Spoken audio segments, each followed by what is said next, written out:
Hello student, आज हम बात करेंगे पीएच मीटर पर। आपके सामने स्क्रीन पर है वो पीएच मीटर है मैट्रिक्स का। इसके अंदर जो डिजिटल स्क्रीन है उस पर 00 दिखाई दे रहा है।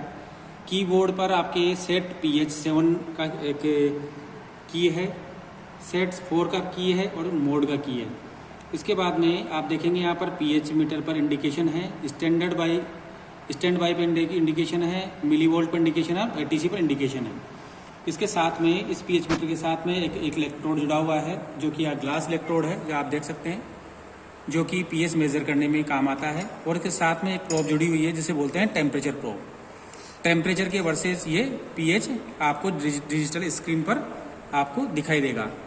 अब हमारा टॉपिक है आज का कि आपका पीएच मीटर सही काम कर रहा है या नहीं कर रहा है, ये कैसे पता करेंगे। फॉर एग्जाम्पल, उदाहरण तौर पर आपने कोई पीएच मीटर चालू किया, चालू करने के बाद में कोई सॉल्यूशन है आपके, अननोन सॉल्यूशन है जिसका आप पीएच मेजर करना चाह रहे हैं।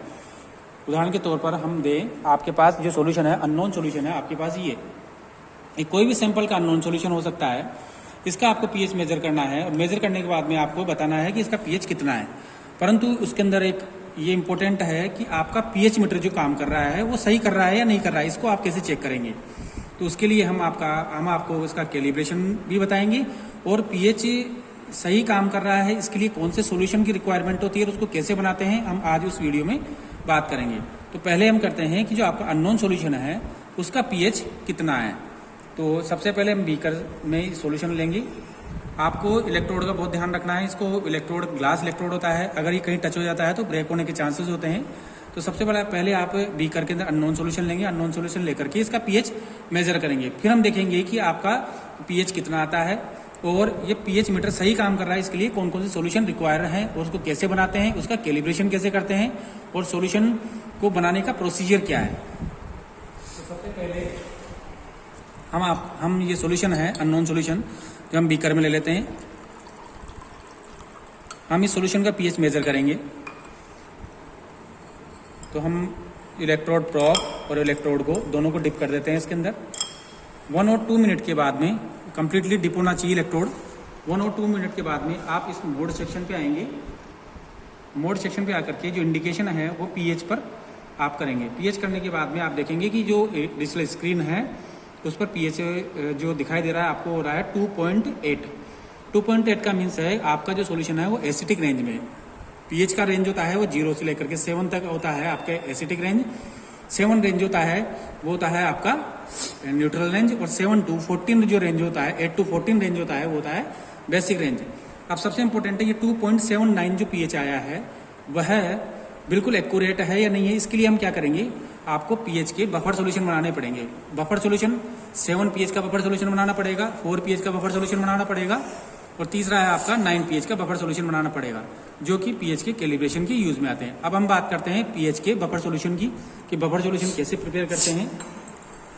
तो आपके सामने 3 बोतल्स दिखाई दे रही हैं जो कि अलग अलग ब्रांड्स की आपको मिलती है। इसके अंदर है जो 4 पीएच की टेबलेट्स हैं, इसके अंदर है वो 7 पीएच की 9 पीएच की टेबलेट्स है जो 9.2 लिखा हुआ है, और इसके अंदर है वो है आपका 7 पीएच का टेबलेट्स।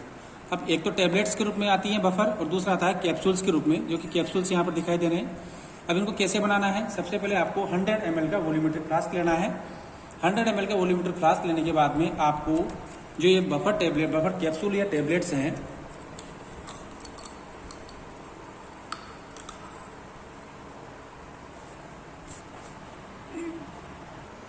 आपके सामने जो है, सबसे पहले आपको वॉल्यूमेट्रिक फ्लास्क लेना है जो 100 ml का, जिसमें हाफ इसका आपको डिस्टिल वाटर भर लेना है। Distil water means DM water means इसमें आयंस का प्रेजेंस नहीं होता है, इसकी कंडक्टिविटी 0 के आसपास होती है, 0 होती है, वो आपको इसमें फिल करना है। उसके बाद में आपको जो कैप्सूल्स है वो कैप्सूल जो हमने इसमें निकाला जो कि 7 पीएच का है, ये 7 पीएच का बफर का कैप्सूल है। अगर आप टेबलेट्स में बनाना चाह रहे हैं तो टेबलेट्स को क्रश करना होगा, क्रश करने के बाद में इसको डिसॉल्व करना होगा। तो सबसे पहले कैप्सूल को इसे नॉर्मली आपको खोलना है।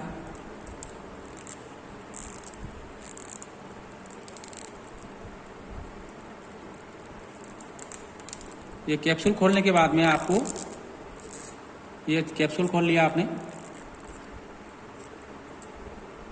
ये कैप्सूल खोल लिया आपने। कैप्सूल के अंदर आपको क्रिस्टलाइन पाउडर दिखाई देगा, जैसे ये आपको दिखाई दे रहा है। इसको आपको 100 ml के वॉल्यूमेट्रिक फ्लास्क में आपको ट्रांसफर करना है। ये आपने 100 ml के वॉल्यूमेट्रिक फ्लास्क में इसको ट्रांसफ़र कर दिया। कम्प्लीटली ट्रांसफ़र करने के बाद में इसको शेक करना है। शेक करने के बाद में ये 1 या 2 मिनट के अंदर आपको शेक होने के बाद में डिजोल्व हो जाएगा पूरा क्रिस्टल, और उसको आप 100 ml वॉल्यूमेट्रिक फ्लास्क को आप 100 ml वाटर से, डिस्टिल वाटर से मेकअप कर देंगे। मेकअप करने के बाद में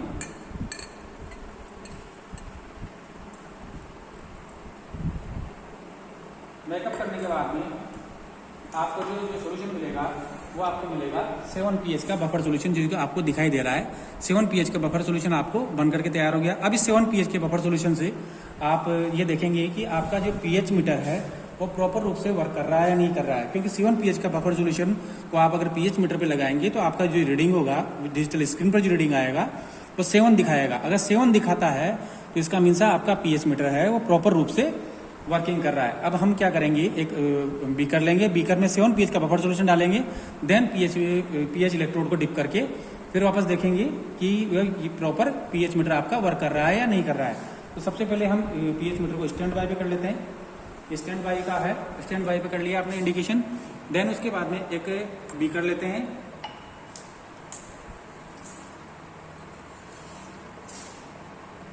ये बीकर ले लिया। बीकर के अंदर आपको 7 pH का बफर सोल्यूशन हम ट्रांसफर कर लेते हैं।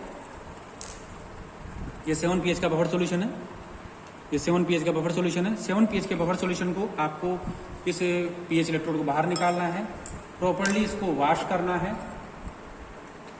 हमने इसको वॉश कर लिया।